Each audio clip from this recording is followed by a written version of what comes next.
무엇으로 하나님 앞에 설 수 있을까라고 하는 제목으로 말씀을 나누겠습니다. 우리 연수가 70이요 강건하면 80이라도 그 연수의 자랑은 수고와 슬픔뿐이고 신속히 나가는다. 요즘은 수명이 좀 길어서 100세를 넘게 사는 분들도 많이 있지만 우리가 언젠가는 죽음이라고 하는 것을 맞이하게 됩니다. 언젠가는 하나님 앞에 서게 되는 그런 날이 오게 됩니다. 여러분, 그때에 우리가 무엇을 가지고 하나님 앞에 서야 될 것인가? 무엇으로 설 수 있을까? 미리 준비하는 사람에게는 그 시간이 은혜의 시간, 복된 시간, 기쁨의 시간이겠지만 그를 준비하지 못한 사람에게는 그 시간이 이를 갈며 슬피 우는 시간이 될 것입니다. 그래서 오늘 우리 한번 준비하는 차원에서 언젠가 우리가 주님 앞에 서게 될 텐데, 하나님 앞에 서게 될 텐데 그때에 무엇을 가지고 설 것인가? 여러분, 그것을 함께 생각해 보려고 합니다. 여러분이 한번 질문을 하고 싶습니다. 여러분의 인생에서 가장 소중히 여기는 것이 무엇입니까? 무엇에 여러분은 가장 소중한 가치를 두고 계십니까? 여러분, 이런 질문을 세상 사람들에게 던진다라고 그러면 세상 사람들 가운데 다양한 답을 하게 될 것입니다. 많은 사람들은 재정적인 안정과 성공을 최우선의 목표로 꼽을 것입니다. 그래서 직장에서 승진을 하고 또는 사업에서 성공을 하는 것, 명예와 명성을 쌓는 것, 소위 말해서 출세하는 것, 그것이 그들의 인생의 최고의 목표일 것입니다. 어떤 사람은 뭐니 해도 가족이 중요해 라고 그러면서 가족들이라고 그렇게 말하는 사람도 있을 것입니다. 아니야, 돈이야. 돈이 최고야 이렇게 말하는 사람도 있겠고요. 아니야, 건강이 최고야. 건강을 최고라고 그렇게 꼽는 그런 분들도 있을 것입니다. 자, 이처럼 사람들은 자신의 인생에서 가장 중요한 것은 무엇인지 각자의 기준을 가지고 있습니다. 그 기준을 정해놓고 그 기준대로 살아가고 있습니다. 자, 그런데 이 모든 것이 진정 우리의 삶에서 가장 중요한 것인가? 이것보다 더 중요한 것은 없습니다. 이것보다 더 가치 있는 것은 정말로 없습니다. 여러분, 오늘 본문에서 보면 한 부자 청년이라고 합니다. 이 부자 청년은 우리가 흔히 중요하다고 생각하는 모든 것을 이미 다 가진 사람입니다. 그는 재물도 있었습니다. 도덕적으로도 완전했습니다. 율법적으로 보면 그 율법에 철저한 삶을 살았던 사람입니다. 사회적으로도 지위가 높은 사람, 지위를 갖춘 그런 사람이었습니다. 그러니까 세상 사람들은 그를 부러워했습니다. 그런 정도의 사람, 그런 정도의 인물이었습니다. 그런데 그에게도 무언가 부족함이 있었습니다. 그 부족함의 문제를 해결하기 위해서 예수님을 찾아왔습니다. 그리고 그 예수님에게 질문을 하게 됩니다. 선한 선생님이여, 내가 무엇을 하여야 영생을 얻으리까? 내가 무엇을 하여야 영생을 얻으리까? 여러분, 이 질문은 단지 이 청년 한 사람의 질문만이 아닙니다. 어쩌면 오늘 우리 모두의 질문일 수도 있습니다. 우리의 삶에서 무엇을 의지하고 살아가고 있습니다. 무엇이 정말로 가치 있는 일? 우리는 어떻게 하나님 앞에 설 수 있을까? 세상에서 성공과 성취가 우리의 구원을 보장할 수 있을까? 아니면 하나님 앞에서 또 다른 어떤 것이 필요한 것일까?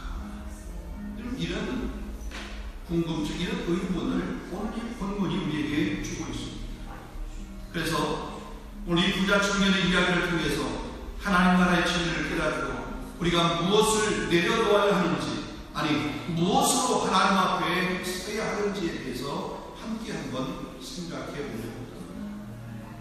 첫 번째로 보면 오늘 본문을 보면 재물에 사로잡힌 이 부자 청년의 모습을 통해서 우리는 중요한 영적 교훈을 배울 수가 있습니다. 자, 이 청년이 예수님께 자신의 질문을 던집니다. 그가 많은 것을 가지고 있었지만 여전히 그는 영적인 부족함을 느끼고 있었습니다. 그래서 그 청년이 던진 질문은 내가 무엇을 하여야 영생을 얻을 수 있겠습니까? 이 질문이었습니다. 자, 그런데 이 청년의 질문에서 그의 내면 깊숙한 곳에 깔려있는 하나의 전제를 우리가 끄집어낼 수 있습니다. 그런 인생에서 많은 것을 성취했듯이 영생도 노력과 성취로 얻을 수 있다라고 하는 그런 생각이 그의 내면에 숨겨져 있습니다. 깔려 있습니다. 영생도 세상에서 성공을 거둔 방식대로 그대로 자신이 한 그 일로 자신의 노력과 의지로 그 영생을 얻을 수 있다, 그 구원을 얻을 수 있다라고 하는 그런 생각. 그래서 내가 무엇을 해야, 내가 할 수 있는 그 어떤 것, 그 무엇을 해야 그 영생의 문제가 해결되겠냐라고 그렇게 예수님에게 질문하고 있는 것입니다. 그러나 예수님은 그의 그런 사고방식에 좀 잘못이 있다고 하는 것을 알고 계십니다. 그것을 지적하는 것입니다. 내게 있는 모든 것을 팔아서 가난한 사람에게 주고 나를 따르라. 21절 말씀입니다. 청년이 예수님 말씀을 들었습니다.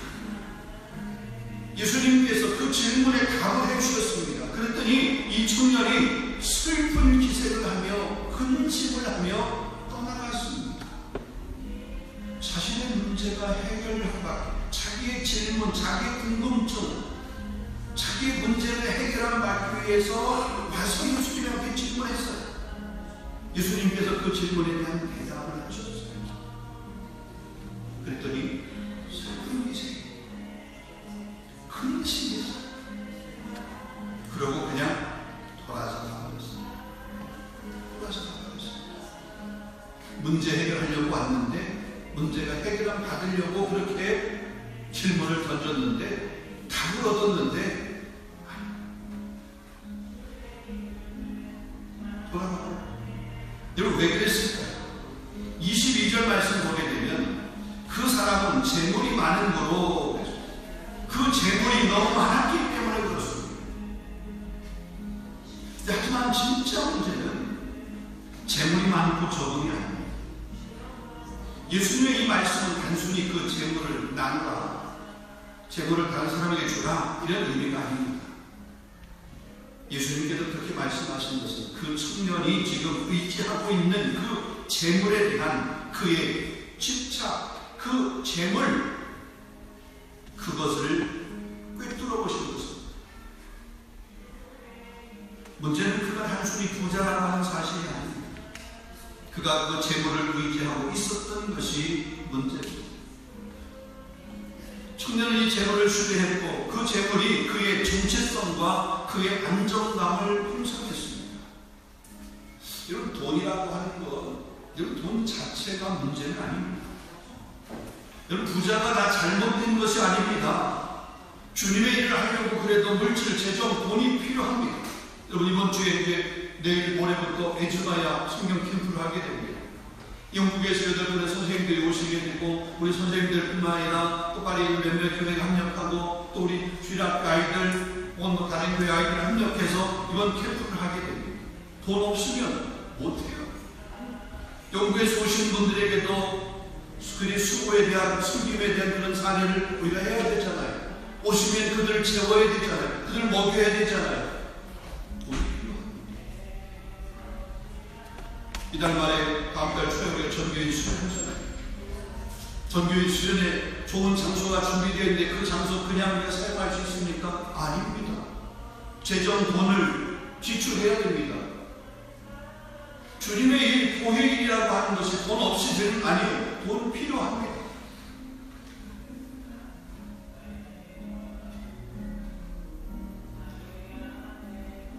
청년은 이 예수님께서 말씀하시는 그 말씀의 의미를 깨닫지 못하고 그 예수님의 부르심에 응답하지 못하고 슬퍼하면서 그 자리를 떠나갔습니다. 그러니까 진리를 눈앞에 두고 재물에 대한 집착 때문에 그 진리를 붙잡지 못한 어리석은 청년의 모습, 어리석은 이 부자 청년의 모습을 우리가 보게 됩니다. 두 번째입니다. 하나님 앞에, 그래서 우리가 하나님 앞에 서기 위해서는 포기와 헌신의 결단이 필요합니다. 한번 따라하겠습니다. 포기와 헌신의 결단. 예, 다시 한번 21절의 말씀을 한번 보겠습니다. 내게 있는 것을 다 팔아 가난한 자들에게 주라. 그리고 와서 나를 따르라 그랬습니다. 여러분, 무엇을 포기해야 됩니까? 아니, 무엇을 포기하라고 주님이 말씀하시는 것입니까? 물질에 대한 의존이죠. 물질, 재물만 있으면 모든 것을 다 할 수 있을 것 같은 그런 모습이죠. 성경이 구체적으로 그렇게 기록이 되어 있지 않지만 그냥 우리가 생각해 볼 때, 한번 추론해 볼 때에 그가 지금까지 하는 모든 것들을 보면 물질이, 돈이 많았다라고 하는 것을 전제로 해서 그 돈 가지고 모든 것들을 해결하려고 했었던 사람일 수도 있습니다.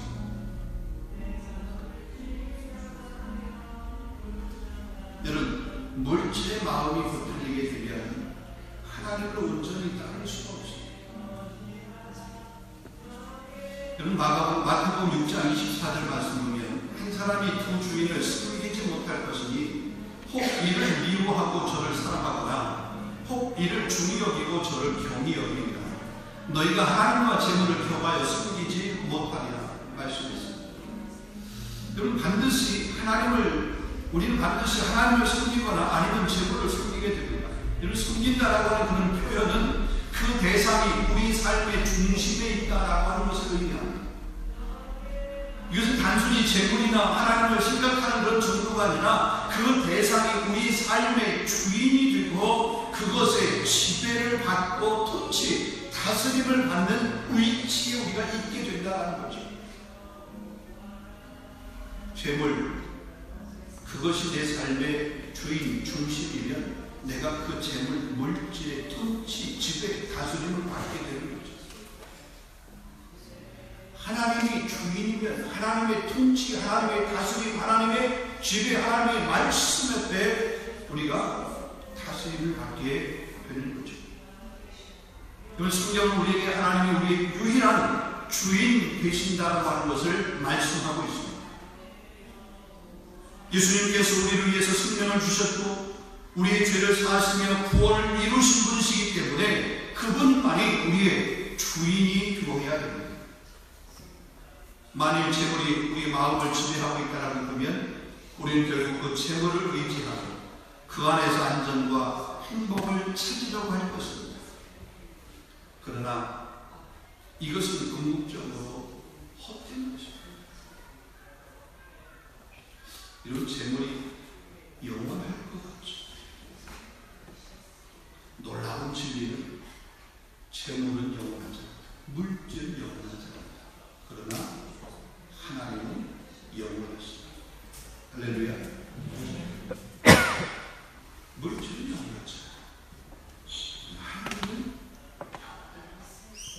그렇다면 영원하신 하나님을 붙드는 것이 우리 인생의 최고의 기쁨이죠.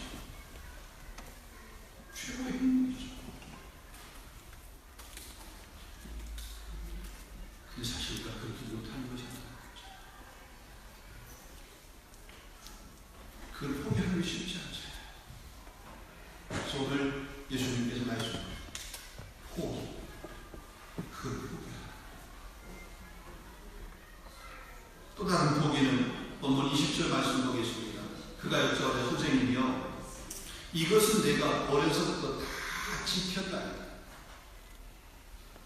예수님께서 말씀하신 그것을 어려서부터 다 지켰다라고 얘기합니다. 그가 어려서부터 다 지켰다고 하는 그것이 무엇입니까? 그 앞절에 보게 되면 살인하지 말라, 간음하지 말라, 도둑질하지 말라, 거짓 증거하지 말라, 속여 빼앗지 말라, 내 부모를 공경하라. 여러분 19절의 말씀이죠. 여러분 이게 무슨 뭐죠? 율법. 10계명입니다. 그러니까 이 부자 청년은 어려서부터 계명을 철저히 지키며 살아왔다는 거죠. 그는 자기 스스로 의롭게 여겼고 자신의 행위가 완전하다고 그렇게 생각을 했습니다. 하지만 예수님은 그의 내면을 꿰뚫어 보시고서 그가 가진 그 자아와 자기 의에 대해서 포기할 것을 요구하시는 거죠. 여러분 우리도 종종 보면 나의 자아와 내 자부심을 의지할 때가 있습니다. 내가 이룬 성과가 어떤 것입니다. 내가 세운, 내가 이룬, 내가 지금 올라온 그 명예의 그 자리가 얼마나 귀한 자리인데 때로는 도덕적으로 다 점보면 내가 얼마나 도덕적으로 윤리적으로 바른 사람을 바른 삶을 살아왔는데 깨끗한 삶을 살았는데 도덕적으로 윤리적으로 바른 삶을 살았다. 여러분 믿지 않는 세상의 사람들도 우리가 그렇게 말하는 사람보다 더 도덕적이고 더 윤리적이고 더 남고 더 신실한 사람들 많이 있습니다.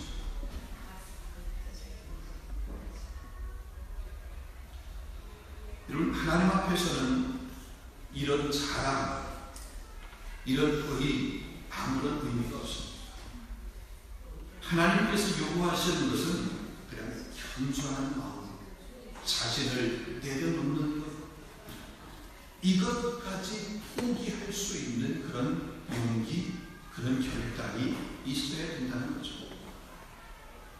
여러분 하나님의 나라는 우리가 무엇을 얻어서 들어가는 것이 아닙니다.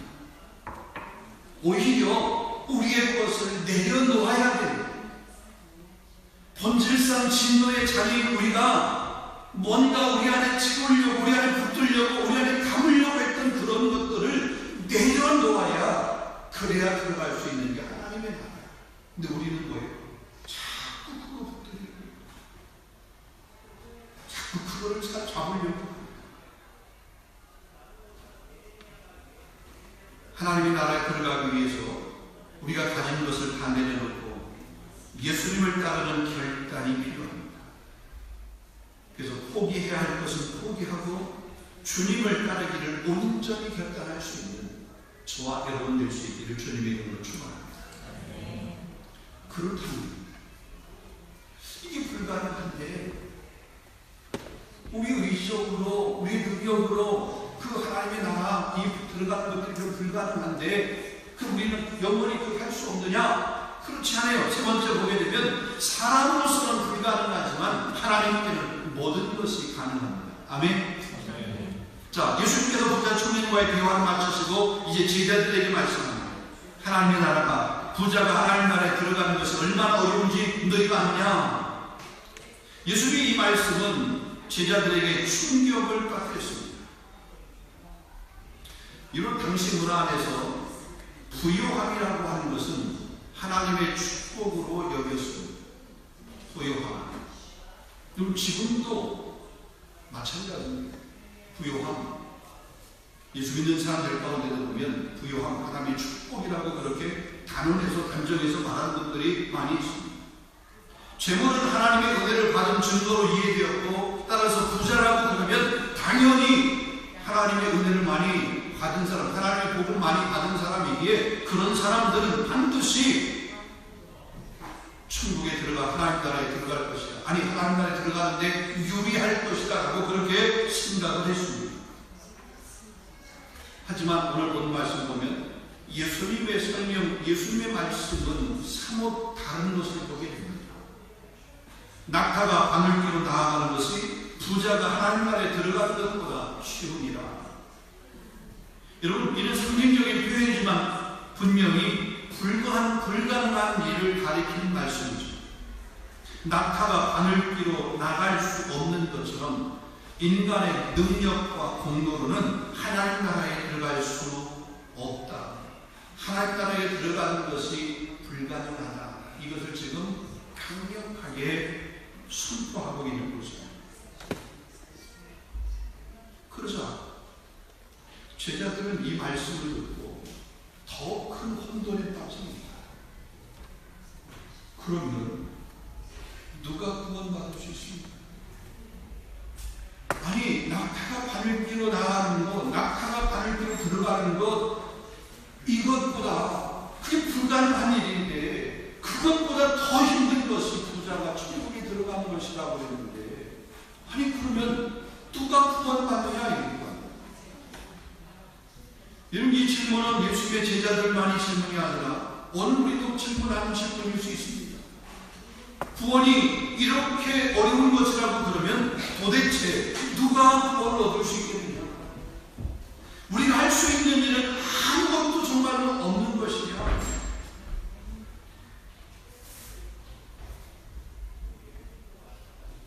내가 충분히 선하지 않은데, 아니 내가 가지고 있는 신앙이 결코 그렇게 강하지 않은데 약한데, 이 신앙 가지고 이 믿음 가지고 그럼 어떻게 구원받을 수 있는가? 내가 어떻게 구원받을 수 있는가? 우리 연약함과 부족함을 직시할 때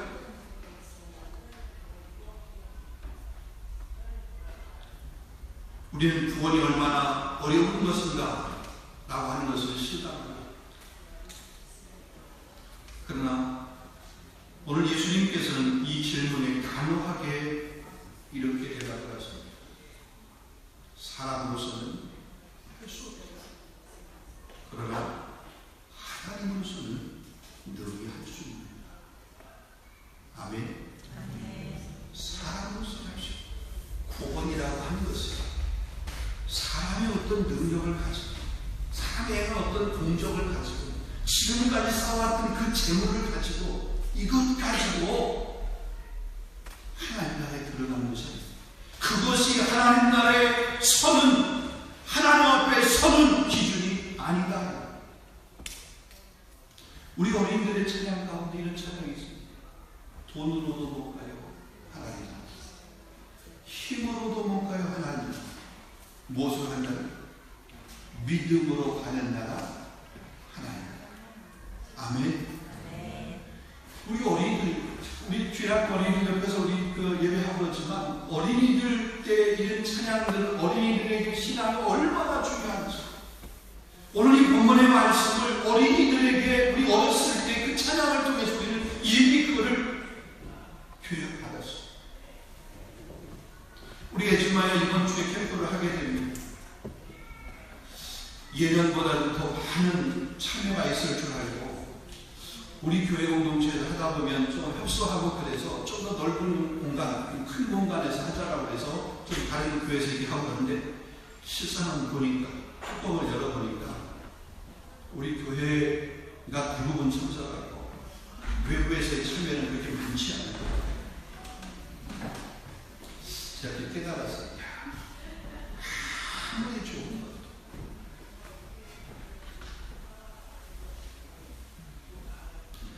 아무리 귀한 것도 그 귀한 것에 가치를 아는 사람이 있는 가운데 모르는 사람들이 많구나. 그냥 저희 교회에서 했으면 훨씬 더 편했습니다.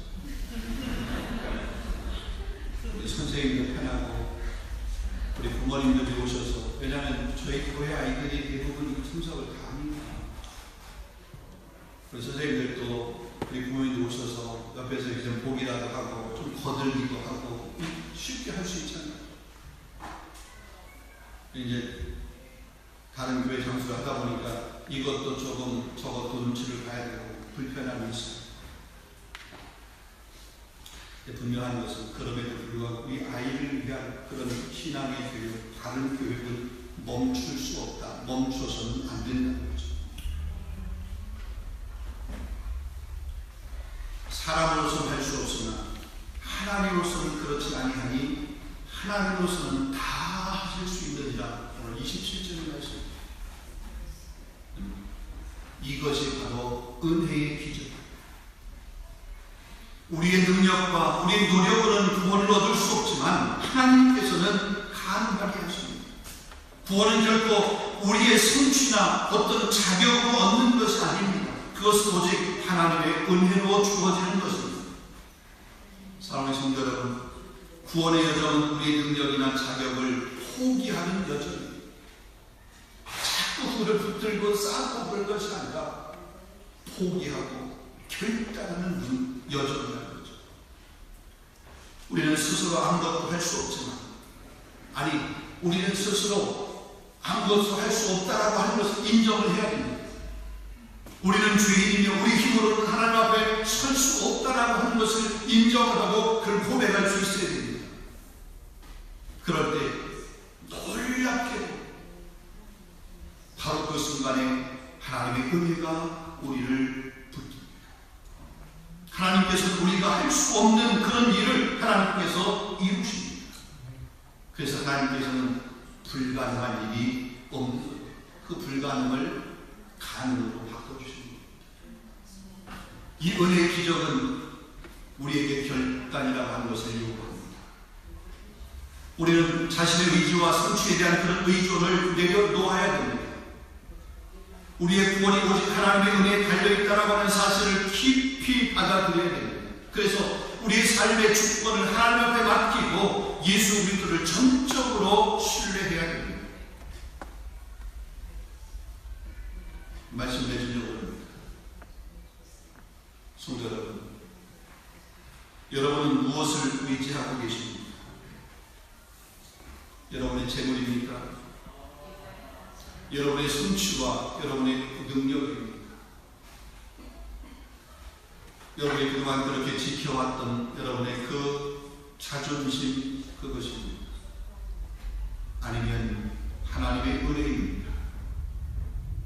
지금 이 순간 하나님의 은혜에 전적으로 의지하겠다라고 하는 그런 결단을 내리실 수 있기를 주님의 이름으로 축원합니다. 부자 청년이 붙들고 있었던 것, 그가 결코 포기할 수 없었던 것, 그가 결코 내놓을 수 없었던 것, 여러분 그것을 붙들고 있는 한 우리는 결코 하나님 앞에 서지 못하게 될 것입니다. 하나님 앞에, 하나님 나라에 들어가지 못하게 될 것입니다. 그것을 내려놓고 하나님에게 가신 일을 전적으로 의지하고, 예수님께서 말씀하신 것처럼 나를 따르라고 말씀하시는 그 따름이 있을 때 우리는 분명히 하나님 앞에 서게 될 때 부끄럽지 않게 서게 되는 그런 은혜를 누리게 될 줄로 믿습니다. 우리 섬유로의 귀한 성도들이 이런 귀한 주인공이 다 될 수 있기를 주님의 이름으로 축원합니다. 기도하겠습니다.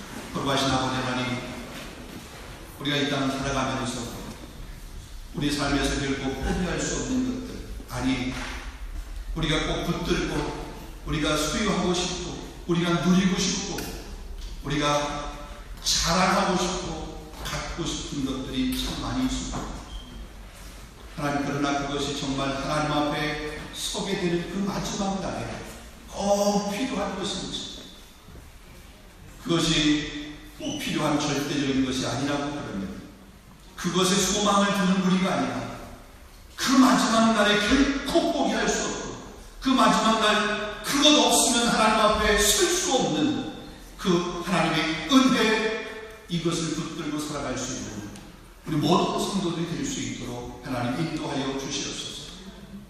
그럴 때 너희는 먼저 그의 나라와 그의 의를 구하라, 그러면 이 모든 것을 너에게 더해 주시라 말씀하신 하나님의 귀한 말씀이 우리 삶의 현장 가운데, 우리 가정 가운데, 우리 교회 공동체 가운데도 그대로 임하게 될 줄로 믿습니다. 하나님, 이 은혜의 풍성함이 우리 성도의 가정 가운데 있게 하옵소서. 이 은혜의 기쁨이 우리 교회 공동체 가운데 있게 하여 주시옵소서. 이 믿음의 아름다운 진리가 우리 다음 세대, 우리 자녀 세대들에게 아름답게 전수될 수 있도록 하나님 인도하여 주시옵소서. 예수 그리스도의 이름으로 감사하며 기도하옵나이다.